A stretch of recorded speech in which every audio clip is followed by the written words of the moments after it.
let's get started with last night's result in one of the epic games you'll ever see in an AFC Championship game, one that, as expected, did come straight down to the wire, point spread included.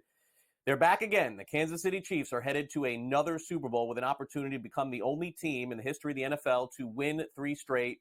They defeat the Bills 32-29 in this game. Razor-thin margins in all of it, including a play down the stretch in the end. Josh Allen chased out of the pocket, throws a ball to Dalton Kincaid, or really to nobody, but throws a ball. Dalton Kincaid almost came up with it. That would have potentially given Buffalo a chance to tie the game or maybe even take the lead, but it was not to be. The Chiefs close it out late. They're headed to another Super Bowl, and as Patrick Mahomes, of course, is headed to history with the possibility of winning 3 in a row, and he talked about winning it in front of the fans last night. It's just so hard to get to the Super Bowl, and I don't take it for granted. And to be able to do it again at Arrowhead was special. I mean, last year it was awesome. You get there and you win it, but you're at a different stadium, and then being able to win it at Arrowhead, and then you get that trophy on that stage, and you look around, and there's not a seat empty. It is a special place, and I'm glad that I get to be a part of Chiefs Kingdom and here in Kansas City because these moments that I'll have for the rest of my life. What did you say it took to get here? Yeah, it's a long process, and it takes everybody. It takes every single person on the team, and you saw that tonight. If it was special teams, if it was offense, if it was defense, everybody had their role in this game. And that was a great football team that we played. And so for us to go through the season and win the games the way that we won them, I'm proud of the team. But like you said, we're not to the ultimate goal yet, and this will be a great challenge for us with Philadelphia. And so I'm excited for the guys preparing and get to New Orleans and put up our best shot. On the flip side, Josh Allen comes 1 game short of the Super Bowl yet again, as has been the story in the Chiefs era the last 10 years with the Buffalo Bills and Chiefs facing off against each other. Pretty despondent Allen after the game talking about the loss. It's not fun. But to beat the champs, you gotta to be the champs, you gotta beat the champs, and we didn't do it tonight. You take it through the fourth down play there, the pressure. Yeah, they gave a good look. Didn't see anything in my first cadence. We were sliding left. Corner came. Yeah. They're the best, but we just want to get it done, and we haven't been able to. Josh, when you get the ball back down 3, how did you feel about the situation? Felt good, relaxed. We just, gotta execute better. Josh, how much does the fact that it's been this specific team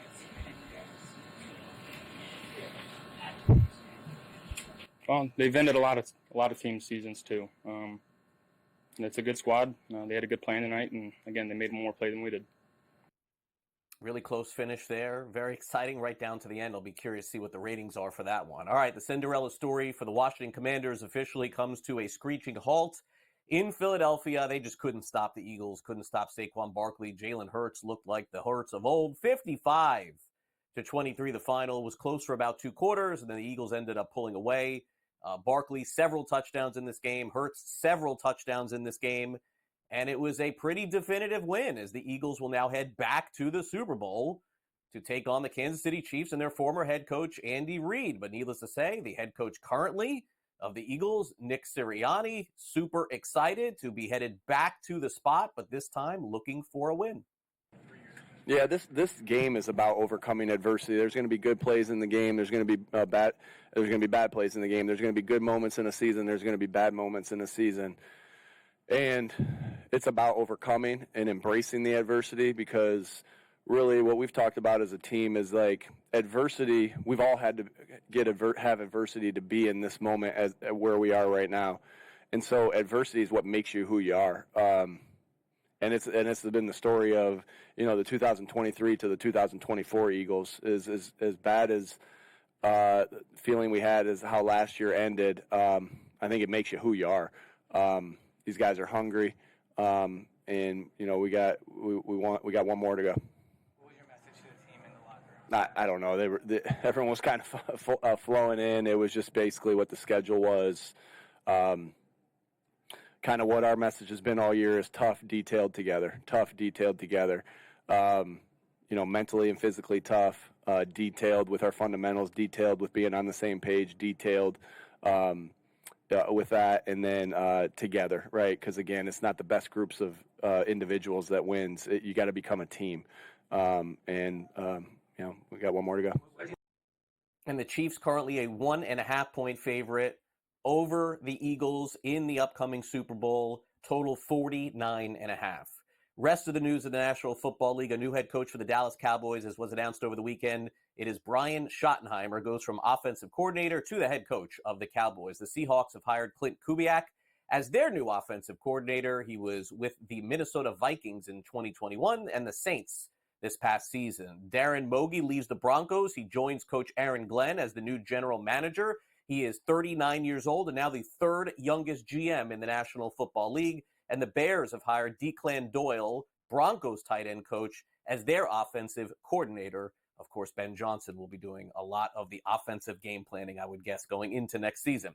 All right, let's get to some college football as well. Penn State is finalizing a deal for Ohio State's defensive coordinator, Jim Knowles. He'll agree to a 3-year contract that will pay him almost $3.1 million per season. So shift in the Big Ten, no doubt. Shedeur Sanders, a quarterback of Colorado, headed to the NFL. Not sure if he is going to throw at the Combine in Indianapolis next month, but he's been meeting with teams including Tennessee, Cleveland, and New York. We'll see where he ends up. All-American safety Xavier Watts from Notre Dame is entering the NFL draft, and also a recruit ends up flipping. Brady Smigel, 36th recruit for 26, takes away his FSU commit. Looks like he could be headed to Ohio State. No word on that just yet. In the WNBA, a pretty massive trade ahead of their trade deadline. Kelsey Plum was traded to the Sparks. The Aces land Jewel Lloyd in a 3-team deal. The Aces get Lloyd, the Sparks get Plum and a second-round pick, and the Storm get a number 2 pick and a 2026 first-rounder with another player as well. SGA, Shai Gilgeous-Alexander, the most dominant player going right now in the NBA. 33 points, and they beat the Portland Trailblazers, did OKC 118-108. Their record is now 37-8 on the season. Also, Yusef Nurkic says he and their head coach, Mike Budenholzer, do not have a good relationship. We'll see what his status is moving forward. Some talk he could get traded ahead of the deadline, which is coming up next week. In baseball, a trade yesterday, and if you're reading the tea leaves, could lead to some hot stove movement as well. Astros freed up some money potentially to re-sign Alex Bregman. They've traded Ryan Presley, their closer from a couple of years ago before they got Josh Hader, to the Chicago Cubs. He was set to make $14 million this upcoming season. Alex Bregman still unsigned. We'll see if that leads to a signing, and maybe Jose Altuve moving to the outfield. And also Steve Cohen, the owner of the Mets, at the Mets Fest this weekend, meeting with some of the fans and doing some media stuff, said that the process of getting Alonso back in New York has been exhausting. There's been a lot of discussion as to whether or not Alonso would accept a 3-year deal with some opt-outs with the Mets. Apparently not. We'll see what happens with Alonso. Word is he could make a decision this week, although I thought that last week and the week before too. Nobody really likes Monday. It's like a lot of people's least favorite day of the week. So I was hoping Pat Evans was going to pop on our show and brighten it up today with some really good news in the world of sports betting. But at least from what I'm seeing here, well, not so much. Let's bring Pat in from Legal Sports Report. It's Monday, Pat. I get it. Let's just get the bad news out of the way quick, right? That's kind of what we're doing here. Well, I guess, but geez, that was kind of a sad opening. I thought I was going to bring the joy no matter what. I'm riding high on Michigan State, 12 straight games winning. They're going to win tomorrow. They won this weekend in New York. I'm happy. It's Monday. I'm happy. Okay. Yeah. Well, I'm happy too. But I mean, this first story here is a big bummer, man. We have a lot of viewers that are streaming the show in California. And look, I think that most people understand that the tribes are going to have a major factor as to whether or not sports betting inevitably gets passed in California. And we knew that 2025, it was going to have a hard time happening. But now we're even pushing this back beyond 2026, Pat. I mean, that's a lot. I feel like other states are going to get ahead of them now because of this. Yeah, I mean, this really all goes back to 2022 when there was a giant ballot proposal from both the tribes for in-person only sports books at the tribal casinos, and then a mobile a whole legalization ballot proposal from multiple sportsbook companies. And basically what happened was the tribe said, wait a second, if the companies want to do this and go online and not involve us, we're going to put a ton of money into it. I think it was $300 million plus that went into this just to basically stop that ballot proposal, and it failed miserably. I think it was less than 20% of votes for the online, and so that kind of said to the companies like, oh, okay, we need to work with the tribes. We need to make this happen. If we're going to get into California, we need to work with the tribes. So basically, California is, yes, to the tribal kind of mercy. And what happened was this week or last week in Spain, there was a conference, a panel of tribal leaders in California said, listen, we want to get this. We're excited about it. We know it's coming, but we need to get it right. And they said, it could be on the ballot in 2026, but we're not going to put it on the ballot in 2026 because we need to get this ready. A quote from Catalina Chacon, a board member of the Pechanga Band of Michigan Indians, said, the data is telling us the time is not right. Definitely not 2026. We're looking more like 2028, but it has to include all the tribal communities. And there's more than 100 in California. And so the big ones seem to be on board. They want to get it right. But with 100 tribes, there's a lot of non-gaming tribes that are part of a revenue sharing kind of ecosystem from the gaming.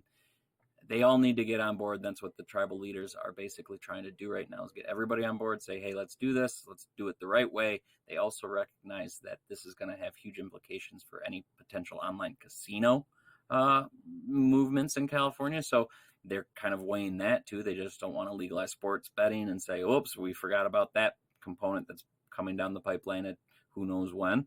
So yeah, just California is a very kind of lengthy process. Clearly, it might be it's not going to be Utah. I don't think Utah's ever going to legalize, but it'll be probably one of the last, if not the last state that is kind of up for grabs, for lack of a better term, to legalize because of just the tribal community wanting to make sure they get it right and make sure they're getting the best that they can. Yeah, I would probably say Texas has got a better shot than California to get going over the next couple of years, which I didn't think would be back when they had that 2022 campaign. All right, so look, a state we don't talk about a ton, North Dakota here. I know that they were looking for some expansion, but as I said, Pat, you're not bringing the great news today. They also had their objective shut down as well. So what happened here? Yeah, so I mean, sports betting has been in North Dakota since 2021. A couple tribal casinos, in person only, of course. So it's not a big state, big market by any means. But there was a bill introduced at the beginning of the session, not that long ago. Of course, we're still in January. So it was among those states that said, "Hey, we could legalize, we could do this." Really early on, it got a do not recommend from a committee.